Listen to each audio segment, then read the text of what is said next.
చెల్లెమ్మా శాంతి రా. ఇవిగోనమ్మా నీకు చాక్లెట్లు. రై ఇవిగోరా నీకు లడ్లు.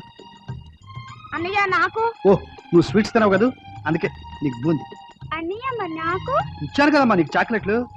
నాకు స్వీట్ కారు రెండు కావాలి. రెండు కావాలా చచ్చాం. రై ఈ స్వీట్ లో సగం నీ బూందీలో సగం చెల్లెమ్మకి వెంటరా. ఓ అన్నయ్య అన్నీ తనకే కావాలంటుంది. ఓరే అన్నయ్యలను అడిగి తీసుకునే హక్కు ఒక చెల్లెలికే ఉందిరా. ఇవ్వండి ఇవ్వండి.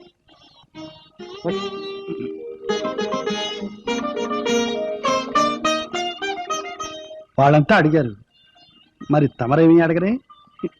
నోరు లేని వాళ్ళు కాబట్టి అడిగారు. ఓహో నోరున్న వాళ్ళు నోరు మూసి కూర్చుంటారన్నమాట. నోరు తెరవకుండానే తెచ్చిచ్చే భర్త ఉండగా నోరు తెరిచి అడగాల్సిన అవసరం ఉందండి. ఇవే తెలివితేటలంటే. అడు తిరుగు. మీరు తిరగండి.